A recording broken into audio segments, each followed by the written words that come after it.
وملائكته يصلون على النبي গোলাম রব্বানী ভাই এক মিনিট মুফতি রজব আলী সাহেব হুজুর এতক্ষণে মাদ্রাসার কাছাকাছি প্রায় আমার 15 মিনিট আগে কথা হয়েছিল উনি বেলেঘাটা ক্রস করছে মুফতি রজব আলী সাহেব 7:30টার আগেই তিনি আমাদের স্টেজ ধারণ করবেন। আমি আপামার গ্রামবাসী সকল স্তরের কর্মী সদস্য গ্রামবাসীবৃন্দ এবং আশপাশ গ্রামের মানুষকে আমি আবারও নিবেদন করছি, আমাদের পরস্পর ওলামা কেরামরা আলোচনা করছেন, আপনারা মাহফিলে আসুন, মাহফিলের সৌন্দর্য বজায় রাখুন।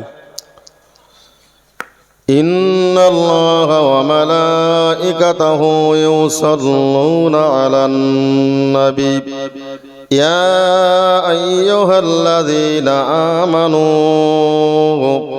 সাল্লু আলাইহি ওয়া সাল্লিমু তাসলিমা আল্লাহুম্মা সাল্লি আলা সাইয়্যিদিনা وعلى آل سيدنا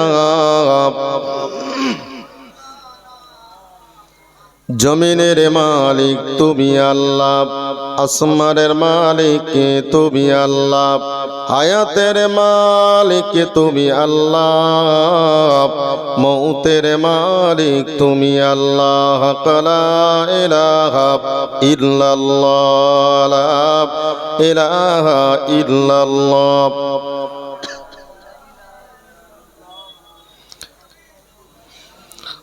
সাল্লাল্লাহু আলাইহি ওয়াসাল্লাম। আজকের সবার সভাপতি মুআজ্জাজ মুকাররম ওলামা হযরত, বিশেষ করে আমার বন্ধুবার হযরত মাওলানা আব্দুল রাকিব সাহেব, স্টেজে এবং সম্মুখে বসে থাকা সকলকে আমার আন্তরিক সালাম মোবারকবাদ জানিয়ে সর্বপ্রথমে প্রশংসা জ্ঞাপন করছি সেই মহান আল্লাহর দরবারে, যিনি আমাদেরকে এই মাদ্রাসার ইসলে সবে বসার মতো তৌফিক দিয়েছেন। সকলে বলুন আলহামদুলিল্লাহ। দরুদ ও সালাম সে বিশ্ব নবীর দরবারে অসংখ্যবার দরুদ ও সালাম, সকলে বলুন সাল্লাল্লাহু আলাইহি ওয়াসাল্লাম। তো ভাই, ইতিপূর্বে আপনারা জিকিরে মজলিস করলেন, তার ভিতর দিয়ে কোরআন হাদিসের আলোকে অনেক গুরুত্বপূর্ণ আলোচনা আপনারা শুনছিলেন। আমি সংক্ষিপ্ত কিছু আলোচনা করার নিয়ত নিয়ে বসেছি। মহান আল্লাহ কিছু বলার মতো তৌফিক দিন, সকলে বলুন আমিন। বা শ্রোতা হিসাবে যারা বসেছেন, মহান আল্লাহ সকলকে শুনে আমল করার তৌফিক দেন, সকলে বলুন আরেকবার আল্লাহুম্মা আমিন। আমি আমার বক্তব্যের একেবারে কোরআনের ছোট্ট ছোট্ট 3টে আয়াতে কারিমা আমি তেলাওয়াত করেছি, ওর ওপারেই সংক্ষিপ্ত কিছু আলোচনা করেছি। কথাগুলো ভালো করে মাথায় রাখুন। ভাই, আমরা সকলেই জানি পৃথিবীতে এসেছি আমাদের চিরবিদায় নিতে হবে। চিরস্থায়ী আমরা কোনো মানুষ থাকবো না, প্রত্যেকটা মানুষটা আমাদেরকে বিদায় নিতে হবে। হুজুর এতক্ষণ ধরে জিকিরের মজলিসের অ্যাঙ্গেল দিয়ে যে কথা বলতে চাইছেন যে পৃথিবী ত্যাগ করে চলে যেতে হবে, পৃথিবীর থেকে নেক আমল করে যেতে হবে। আর নেক আমল যদি আমরা করে যেতে না পারি, এর জন্য প্রত্যেকটা মানুষকে আমাদের আল্লাহর দরবারে ধরা খেতে হবে। আমরা এটাও জানি কোরআনুল কারীমের ভিতরে মহান আল্লাহ জানিয়েছেন যে কুল্লু মান আলাইহা ফান, পৃথিবীর সব কিছুকে আল্লাহ ফানা করে দেবেন, ধ্বংস করে দেবেন, কিছুই থাকবে না। তামাম পৃথিবীতে উঁচু নিচু জায়গা কোথাও থাকবে না, কেবলমাত্র আয়াবকা ওয়াজহু রাব্বিকা যুল জালালি ওয়াল ইকরাম, কেবলমাত্র মহান আল্লাহই অবশিষ্ট থাকবেন। আর তামাম পৃথিবীতে মহান আল্লাহ সব কিছুকে ধ্বংস করে দেবেন। তারপরেও আমরা যদি পাপ করি, আমরা জানতে পারি, আমরা বুঝতে পারছি পৃথিবী ধ্বংস হবে, আমাদের মরতে হবে, কবরে গিয়ে হিসাব দিতে হবে, হাসরে গিয়ে হিসাব দিতে হবে, তাহলে এই পৃথিবীর জমিন থেকে আমাদের নেক আমল করে আগামী দিনের জন্য পাঠাতে হবে। আল্লাহর বান্দা মনে রাখুন, এই জন্য মহান আল্লাহ বললেন ফাবিআইয়ি আলাই রাব্বিকুমা তুকাযিবান। ও আমার জগৎবাসী, তোমরা মনে রাখো আমি আল্লাহ তোমাদের জানিয়ে দিলাম ফাবিআইয়ি আলাই রাব্বিকুমা তুকাযিবান। বান্দা তোমরা আমার কোন কোন নিয়ামতকে অস্বীকার করো? না না না না, খাঁটি মুসলমান কখনো আল্লাহর নিয়ামত অস্বীকার করতে পারে না। এই জন্য মহান আল্লাহ ওই সূরা রহমান শরীফের ভিতরে এই ফাবিআইয়ি আলাই রাব্বিকুমা তুকাযিবান এই আয়াতটা 31 বার আল্লাহ উল্লেখ করেছেন। একটা করে আয়াত বলেছেন আর আল্লাহ বারবার বললেন ফাবিআইয়ি আলাই রাব্বিকুমা তুকাযিবান। ওবার পৃথিবীর বান্দা বান্দে তোমরা মনে রাখো আমি আল্লাহ তোমাদের বারবার সতর্ক করছি, বান্দা তোমরা আমার কোন কোন নিয়ামতকে তোমরা অস্বীকার করো। যদি তোমরা আমার নিয়ামত গুলো বান্দা যদি তোমরা অস্বীকার করো, এই জমিন আসমান ছেড়ে এই পৃথিবী ছেড়ে বান্দা তুমি বেরিয়ে যাও। যাবো কোথায়? যাবার জায়গা আছে বাবা আমাদের? এখান থেকে অন্য দেশে যাব, মালয়েশিয়া বলুন, ইংল্যান্ডে বলুন, আমেরিকায় বলুন, জাপানে বলুন, ফ্রান্সে বলুন, চীনে বলুন, যে দেশেই আপনি যান না কেন সব তো আল্লাহ। তাই তো আল্লাহ 31 বার বলেছে বান্দা তুমি আর কোন কোন নিয়ামতকে অস্বীকার করো। আল্লাহর শুকরিয়া জ্ঞাপন করলে পরে তার জন্য আল্লাহর পক্ষ থেকে যা যা পাওয়া যায়। আল্লাহ বান্দা মনে রাখো, তাই মহান আল্লাহ বললেন আমার বান্দা বান্দে তোমরা জেনে রাখো, শুনে রাখো আমি আল্লাহ তোমাদের জানিয়ে দিলাম না না না না, মুসলমানের ভিতরে এখনো পরিমাণে হিংসা বিদ্বেষ রয়েছে, এখনো অহংকার রয়েছে। না না না বান্দা মনে রাখো খলাকাল ইনসানা মিন সালসালিল কাল ফাখার ওয়া খলাকাল জান্নাতা মিন মারিজিম মিন নার। জোরে বলুন সুবহানাল্লাহ। আমার আল্লাহ বললেন খলাকাল ইনসানা মিন সালসালিল কাল ফাখার। আমার বান্দা বান্দে তোমরা মনে রাখো আমি আল্লাহ তোমাদের জানিয়ে দিলাম আমি আল্লাহ তোমাদেরকে খলাকা ইয়াখলুকু খালকান এর মানে হলো সৃষ্টি করা, পয়দা করা, তৈরি করা। আল্লাহ আমাদের বানিয়েছেন, আল্লাহ আমাদের তৈরি করেছেন, আল্লাহ আমাদের সৃষ্টি করেছেন। আল্লাহ বলছে বান্দা আমি তোমাদেরকে শুষ্ক বা পোড়া মাটি থেকে আমি আল্লাহ তোমাদেরকে বানিয়েছি। একবার জোরে বলা যাবে সুবহানাল্লাহ? তাহলে আমাদের ভেতরে কেন থাকবে এত আত্ম অহংকার গরিবা? আমরা তো মাটির তৈরি, শুষ্ক মাটির তৈরি, পোড়া মাটি। আল্লাহ বান্দা মনে রাখো, তারপরে মহান আল্লাহ বললেন ও জগৎবাসী তোমরা মনে রাখো, জেনে রাখো আমি আল্লাহ তোমাদেরকে জানিয়ে দিলাম ওয়াখালাকাল জান্নাতা মিন মারিজিম মিন নার। আমার আল্লাহ বললেন পৃথিবীর জমিনে আল্লাহ রাব্বুল আলামিন দুটো জাতি সৃষ্টি করেছেন, একটা হলো মানব জাতি আর একটা হলো জিন জাতি। এই মানব জাতিকে আল্লাহ সৃষ্টি করেছেন এই শুষ্ক পোড়া মাটি থেকে। আর কোরআন বলছে ও বান্দা তুমি মনে রাখো আমি আল্লাহ তোমাদের জানিয়ে দিলাম আমি জেল জাতিকে সৃষ্টি করেছি, তাদেরকে আমি আগুন থেকে সৃষ্টি করেছি। দুটো জাতি, একটা মানব একটা দানব। পার্থক্য হলো এটা জেনেরা আমাদেরকে দেখতে পান পৃথিবীতে, আমরা দেখতে পাবো না, বরং হাসরের মহাময়দানে উল্টো হবে, আমরা তাদের দেখতে পাবো, তারা আমাদের পাবে না। জোরে বলুন, আর একটু জোরে বলুন। এটা হলো যত মখলুক আল্লাহ সৃষ্টি করেছেন সমস্ত মখলুকের উৎকৃষ্ট মখলুক করে আল্লাহ পৃথিবীতে পাঠিয়েছেন, সেটা হলো এই মানব জাতিকে। একটু জোরে বলুন। তাহলে আজকাল আমাদের ভিতরে কেন থাকবে ফখর, আমাদের ভিতরে থাকবে কেন আত্ম অহংকার গরিমা, আমাদের ভিতরে থাকবে কেন অহংকার, আমাদের ভিতরে থাকবে কেন হিংসা? আজকের যদি আমরা সকলেই ভাই ভাই হিসাবে আত্মীয়র বন্ধন নিয়ে আমরা মিল মহব্বত করে যদি আমরা পৃথিবীর জমিনে চলি, তাহলে বাবু আল্লাহর পক্ষ থেকে রহমত আল্লাহ দেবেন না দেবেন না? তাহলে আমরাই তো আমাদের জালে ধরা তো আমরা নিজেরাই পড়ছি। এই জন্য বলে কোরআন শরীফ আল্লাহ সব দিয়েছেন, একটা জিনিস দেননি। একটু সুবহানাল্লাহ বলবেন, আটো জোরে বলেন। আমি বললাম কোরআন শরীফ আল্লাহ সব দিয়েছেন, একটা জিনিস দেননি। আমি সুবহানাল্লাহ বলতে বললাম, তার কারণ হলো তার পিছনে যুক্তি আছে। আল্লাহ আল্লাহ বলে রাখো, আমার আল্লাহ বললেন ও জগৎবাসী তোমরা মনে রাখো, তা পাক কালামুল্লাহ শরীফের ভিতরে, আমার পবিত্র কোরআন শরীফের ভিতরে, কোরআনুল কারীমের ভিতরে আমি আল্লাহ পৃথিবীর জমিনে যা কিছু প্রয়োজন মানব জাতির সব কিছু আমি আল্লাহ দিয়ে দিয়েছি। আমার বান্দা বান্দে তোমরা মনে রাখো, না না বান্দা তুমি রাজনীতি করবে কিভাবে সেটাও কোরআন শরীফে দিয়েছি, তুমি সংসার করবে কিভাবে সেটাও আমি আল্লাহ কোরআন শরীফের ভিতরে দিয়েছি।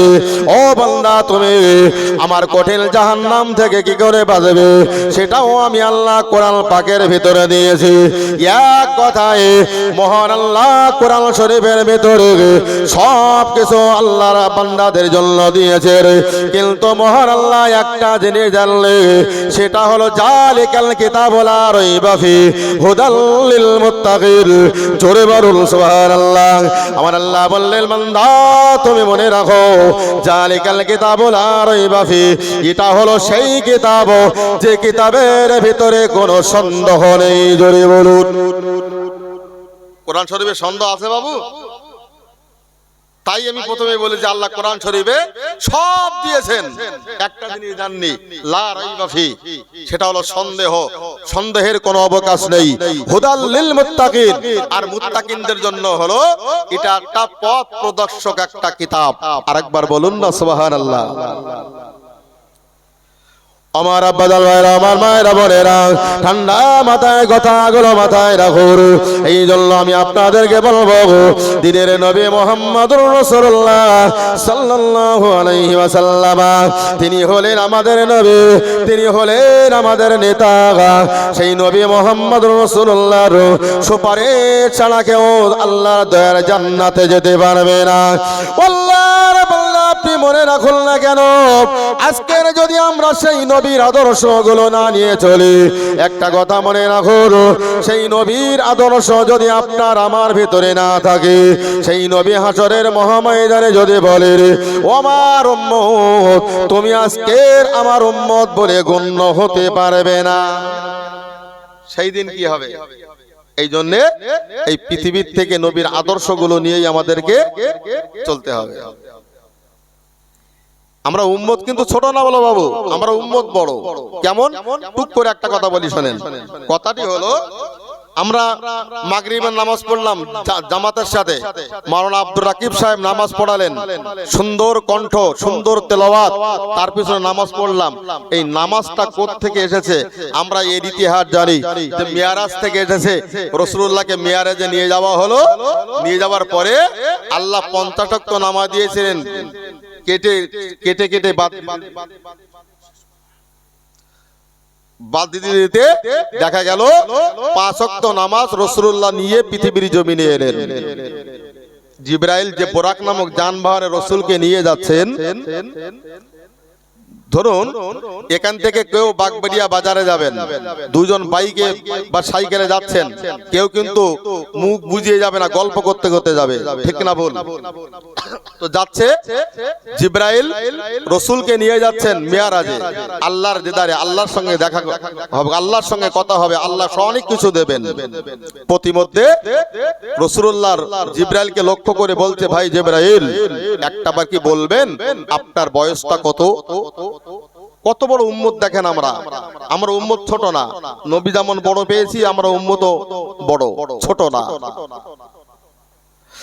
আল্লাহ আল্লাহ মনে রাখুন দিনের নবী মুহাম্মদুর রাসূলুল্লাহ সাল্লাল্লাহু আলাইহি ওয়াসাল্লাম ওই প্রতিমধ্যে গিয়ে জিবরাইলকে লক্ষ্য করে বললেন, ও ভাই জিবরাইল, একটাবার আপনি বলুন না, বলুন না আপনার বয়সটা কত?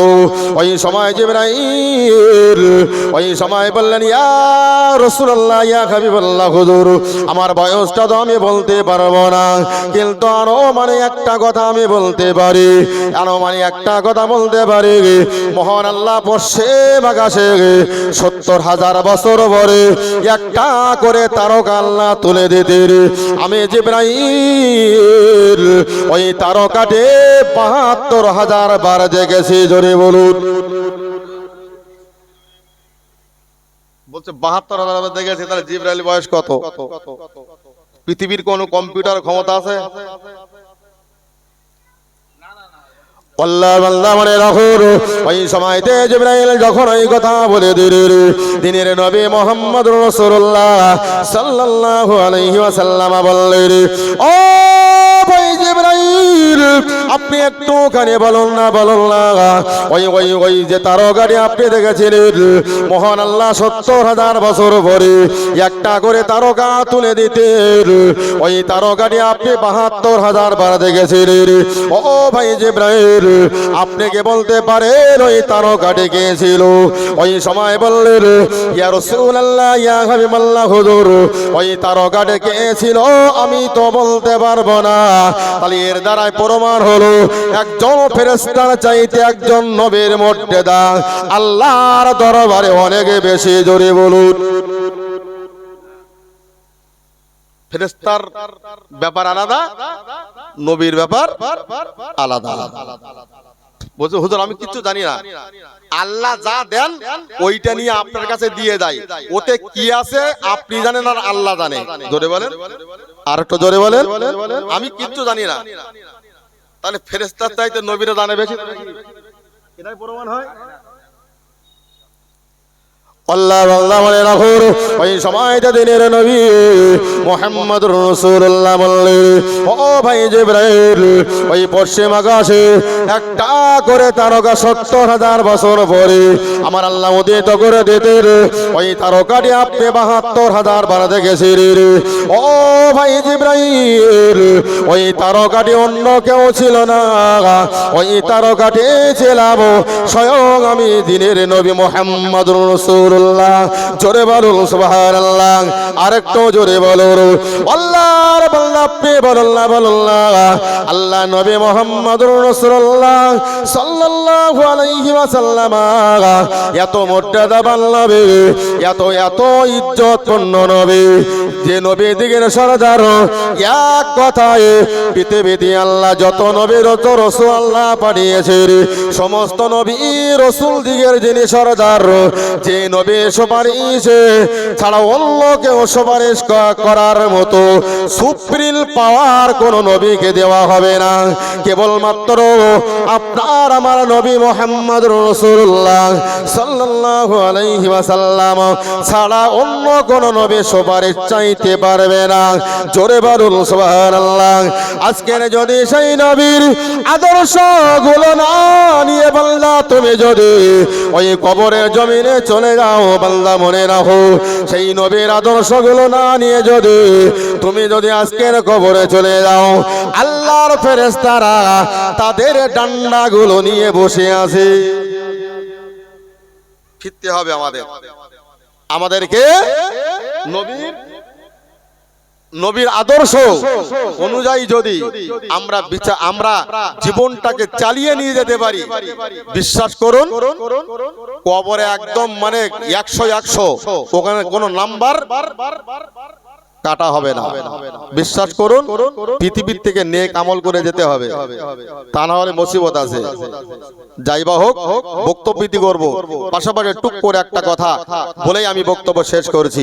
ভাই আজকের এখানে মানুষ এখনো আসবেন, যারা এসেছেন, ভাই আপনি বলুন পৃথিবীতে সবচাইতে বুদ্ধিমান কোন মানুষ?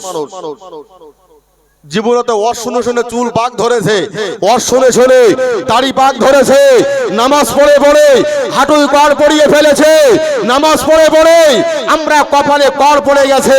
বাবু আপনি বলুন পৃথিবীতে সবচাইতে বড় বুদ্ধিমান কোন মানুষ? আমরা কি বলবো জানেন? পৃথিবীতে বুদ্ধিমান হলো ওই মানুষ যার অনেক টাকা পয়সা আছে, বুদ্ধি খাটিয়ে কাজ করতে পারে। এই বলবো তো